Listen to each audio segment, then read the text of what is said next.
Hola, bienvenido a Punto de Quiebra, soy Luis Román y hoy hablaremos de la redención. Esa es una palabra muy importante y se convertirá en la palabra más importante cuando Jesús regrese por su iglesia.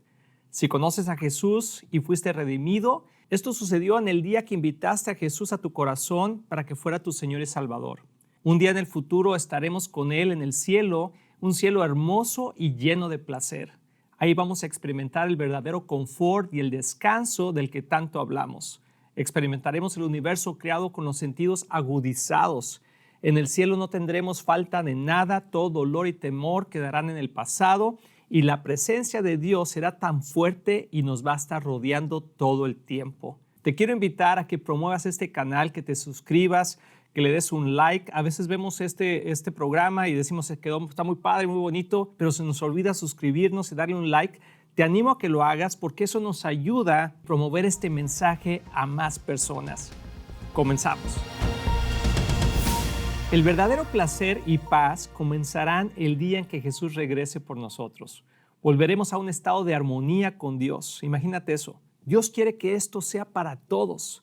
Pero lamentablemente, y de nuevo lo digo, esa no es una realidad para todos, ya que tenemos que invitar a Jesús como nuestro Señor y Salvador. Pero debemos entender quiénes somos y cómo somos como seres vivos. ¿Quiénes somos como humanos y cuál es nuestra naturaleza esencial? Parece una pregunta muy elevada, pero es una pregunta muy frecuente. De hecho, hay una rama de la metafísica que forma parte del estudio más amplio de la filosofía, que se conoce como ontología. La ontología es el estudio de la naturaleza del ser. En términos sencillos, la ontología plantea la cuestión de quiénes somos como humanos en la naturaleza misma de nuestro ser. Los cristianos que estudian ontología se plantean preguntas como estas, preguntas profundas, como ¿cómo nos creó Dios? ¿Cuál era su plan divino para nosotros desde el principio? ¿Y por qué es importante hacernos estas preguntas? Porque al principio en el jardín del Edén, Dios creó a Adán y a Eva para hacer ciertas cosas determinadas. Cuando Jesús regrese como el segundo Adán, regresará y nos devolverá la intención original de Dios. En cierto sentido volveremos al jardín del Edén.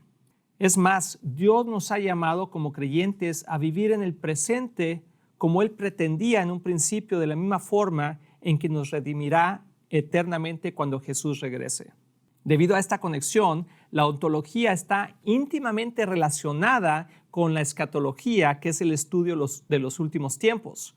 Lo que Dios creó originalmente, que fuéramos los humanos, es lo que finalmente haremos cuando el reino de Dios llegue en su plenitud. Veamos un ejemplo. Como personas que hemos sido redimidas, no podemos vivir intencionalmente en conflicto con los demás. Antes de que Adán y Eva pecaran, vivían en perfecta armonía en el perfecto jardín del Edén. En la antigua lengua hebrea, Edén significa placer y deleite. No sé si sabías eso. Edén, esa palabra significa placer y deleite. Como primeros humanos, Adán y Eva nunca habrían conocido el dolor ni el sufrimiento si se hubieran limitado a obedecer a Dios. Solo habrían conocido el placer y el deleite y habrían vivido en paz perfecta para siempre. Cuando Jesús vuelva, viviremos en perfecta paz otra vez con Dios y con los demás. Si te das cuenta, la Biblia empieza y acaba con un jardín perfecto. Empieza con el jardín del Edén y termina con la Nueva Jerusalén y viviendo con Dios para siempre en una tierra redimida. Si esto es así, entonces nos queda otra gran pregunta ontológica. ¿Cómo debemos de vivir ahora? El apóstol Pablo nos da esta respuesta y nos la dice en Romanos 12:18. Hagan todo lo posible por vivir en paz con todos. Es una información sumamente sencilla, pero en el contexto actual puede parecer bastante intimidante. Vivir en paz no es tan fácil, y menos hoy en día. Entiendo que no siempre podemos vivir en perfecta armonía con los demás, pero como personas redimidas debemos hacer todo lo posible por mantener la paz con quienes nos rodean. Hemos sido llamados al ministerio de reconciliación. De hecho, Pablo escribe acerca de esto a lo largo de Romanos 12. Les dice a los creyentes reunidos en Roma cómo vivir como personas del reino, es decir, personas que ya han sido redimidas como tú y como yo. Romanos 12, del 1 al 3 dice, por lo tanto, amados hermanos, les ruego que entreguen su cuerpo a Dios por todo lo que Él ha hecho a favor de ustedes, que sea un sacrificio vivo y santo, la clase de sacrificio que a Él le agrada. Esa es la verdadera forma de adorarlo. No imiten las conductas ni las costumbres de este mundo, más bien dejen que Dios los transforme en personas nuevas al cambiarles la manera de pensar. Entonces aprenderán a conocer la voluntad de Dios para ustedes, la cual es buena, agradable y perfecta. Basado en el privilegio y la autoridad que Dios nos ha dado, y dice Pablo que me ha dado en ese momento, le advierto a cada uno de ustedes lo siguiente: ninguno se crea mejor de lo que realmente es. Sean realistas al evaluarse a ustedes mismos.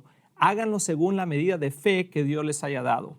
Podemos decirlo también de esta manera: no imiten las conductas ni las costumbres de este mundo, en cambio sean personas transformadas, redimidas o resucitadas. Esa es la naturaleza misma de tu ser ahora que estás en Cristo Jesús. Yo, por ejemplo, soy padre de 3 hombres, de 3 varones, y me parece que a menudo es útil ver esto desde una perspectiva de paternidad. Si eres padre como yo y dices a tus hijos pequeños que dejen de hacer algo, a veces desafían tus instrucciones con estas palabras: ¿por qué no? Tienes varias opciones para responder, ¿verdad?, a esta protesta o pregunta. Lo más fácil es decir simplemente: porque digo yo. Sé que yo decía esto cuando mis hijos estaban pequeños y a veces esta situación de respuesta no les daba una buena situación, ¿verdad? Pero esto cambiaba a veces a una situación más complicada, que también a veces querían una explicación. Y puedes responder manteniendo una discusión más larga sobre las razones que has dado de por qué no. Puedes decir como personas, le puedes decir a tus hijos: como personas redimidas no decimos mentiras, o como personas en el reino no intimidamos ni insultamos a la gente, y explicar por qué no tomamos decisiones egoístas. Podemos explicar que vivir así tiene sus propios inconvenientes porque no todo está abierto a preguntas y debates. Además, los niños no siempre están preparados para una discusión racional. Una alternativa que podemos decir es hacer una declaración como esta: no vamos a hacer eso porque no somos así. A veces no queremos nada más decir porque no o porque yo digo, pero a veces si quieres dar una explicación mayor puedes decir: es porque nosotros no somos así, porque somos personas redimidas, somos personas del reino de Dios. Puede que no te des cuenta, pero eso es un argumento ontológico a favor de la obediencia. Le estás diciendo a tu hijo que en su propia naturaleza, como miembro de la familia, nosotros nos comportamos y obedecemos a Dios mismo y reflejamos quién realmente somos. Tu hijo puede seguir eligiendo desobedecer, pero lo hará sabiendo que está actuando en contra de su naturaleza como miembro de tu familia. Pablo utiliza esta perspectiva en Romanos diciéndonos cómo debemos comportarnos las personas dentro de la familia de Dios. Debemos actuar de acuerdo con nuestra naturaleza redimida. Fuimos creados para ser santos y obedientes y para seguir el propósito de nuestro Padre, pero a menudo actuamos en contra del propósito que Dios nos dio. Así que te quiero hacer una pregunta. ¿Te has dado cuenta de que Dios, como nuestro Creador, quiere lo mejor para nosotros, para ti, para tu familia? Quiere que seamos las personas que Él creó que fuéramos.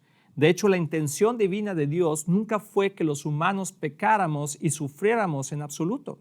Quería que fuéramos obedientes y disfrutáramos de todos los beneficios y el placer de su presencia. Dios es un buen Padre, el mejor Padre del universo. ¿Qué buen padre querría que sus hijos sintieran dolor, pérdida, sufrimiento? Por ejemplo, yo puedo hablar por mí mismo y me imagino que tú también dirías lo mismo, que prefiero sufrir yo el dolor antes que ver a mis hijos queridos en dolor o ser heridos en alguna manera. Dios es mucho mejor padre de lo que yo nunca podré ser, así que podemos estar seguros que Él tampoco quiere que sus hijos sufran. Entonces, otra pregunta que nos podemos hacer sería: ¿cómo se originó el sufrimiento humano? La respuesta bíblica es sin lugar a dudas muy clara en esto. La rebelión pecaminosa de Adán y Eva introdujo el dolor y el sufrimiento a la raza humana. Dios los creó para que fueran como Él, a su imagen y semejanza, como dice Génesis 1, 26 y 27. Sin embargo, los primeros humanos eligieron actuar en desobediencia en contra de la naturaleza creada. Dios describe los resultados de esta mala decisión en Génesis 3:16. Dice de esta manera: luego le dijo a la mujer: haré más agudos el dolor de tu embarazo y con dolor darás a luz. Y desearás controlar a tu marido, pero él te gobernará a ti. Imagínense eso es lo que pasa, ¿verdad? La frase traducida aquí, pero él gobernará sobre ti, significa que la mujer querrá dominar a su marido, pero en cambio él gobernará sobre ella. Habrá una lucha constante por el control de la relación. La maravillosa paz y armonía que Adán y Eva tenían originalmente en el jardín desapareció al entrar en conflicto por el control de la relación. También en Génesis 3, 17 y 19 le dice Dios al hombre: dado que hiciste caso a tu esposa y comiste del fruto del árbol que te ordené que no comieras, la tierra es maldita por tu culpa. Toda la vida lucharás para poder vivir en ella. Te producirá espinos y cardos, aunque comerás de sus granos. Con el sudor de tu frente obtendrás alimento para comer hasta que vuelvas a la tierra de la cual fuiste formado, pues fuiste hecho del polvo y al polvo volverás. Quiero hacer una pausa aquí. Esto es muy importante porque muchas veces en nuestra teología errónea culpamos a Dios por las cosas que suceden. Muchas de las personas ateas dicen cosas como estas: ¿por qué si Dios existe hay tanto dolor en el mundo? ¿Por qué si Dios existe hay huérfanos? ¿Por qué si Dios existe hay hambre, violencia, etcétera? Si Dios existiera y es tanto amor como Él dice, ¿por qué pasan tantas cosas? Bueno, Génesis lo dice claramente, no fue por Dios, sino fue por la desobediencia de nosotros mismos. Y eso es lo que Dios vino a cambiar, Jesús vino a cambiar eso, ¿verdad? Entonces, si volvemos al texto, en ese momento que Adán y Eva desobedecieron, el dolor y el sufrimiento se unieron a la raza humana. Desde entonces, las personas han experimentado 4 tipos de dolor y sufrimiento. Lamentablemente, tú y yo probablemente podamos identificarnos con todos ellos en cierta medida o en algún momento de nuestra vida. Por ejemplo, el número 1 es el dolor emocional. El rechazo, la pérdida, el fracaso, el abuso verbal, abuso emocional, físico, el divorcio y otras cosas parecidas crean un dolor emocional profundo en cada uno de nosotros. Otro es el dolor físico. Por ejemplo, enfermedades, accidentes, violencia, muerte. Todo eso causa un dolor físico tremendo del cual no éramos parte ni Dios quisiera que hubiéramos sido parte. El número 3, por ejemplo, es el dolor mental. Confusión, engaño, mentiras, ignorancia, pobreza mental, falta de conocimiento, de sabiduría, ataques espirituales, enfermedades mentales. Todas esas cosas no vienen de Dios, sino es el resultado de esa mala decisión. Y el número 4 es el dolor en relaciones y familiar. Esos son dolores muy profundos que a veces son mayores que los otros. La disfunción, por ejemplo, en nuestra familia o en el matrimonio, la rebelión entre padres e hijos, las rupturas entre amigos, la traición, las necesidades insatisfechas de la gente y la lucha por el control en toda relación crea dolores muy profundos. Adán y Eva no podían concebir ni calcular las desastrosas consecuencias de su decisión pecaminosa. No comprendían el dolor que les esperaba al otro lado de sus elecciones egoístas. Pero he aquí que tengo buenas noticias. Jesús volverá pronto y en ese día no volveremos a experimentar ningún tipo de dolor. De hecho, no podemos comprender la alegría, ni el placer, ni el deleite que nos espera al otro lado del arrebatamiento. Cuando Jesús vuelva, nos devolverá a nuestra forma original. Lo que debemos realmente ser, como debíamos de haber sido desde el principio. Él redimirá nuestro placer, nos va a restituir al jardín del Edén, otra vez, donde encontramos la paz y el placer eterno. Cada vez que te hablo en este programa de Punto de Quiebra es para animarte. Ese no es un programa de malas noticias, es un programa que explica lo que está pasando hoy en el mundo y cómo atenderlo de acuerdo a la profecía bíblica y estar preparados para lo que está por venir. Espero que este programa haya traído revelación y esperanza a tu vida. Te invito a que le des un like, que te suscribas, que compartas este video con otras personas que necesitan oír el mensaje de esperanza. Recuerda que tú puedes ser un miembro y suscribirte a puntodequiebra.com.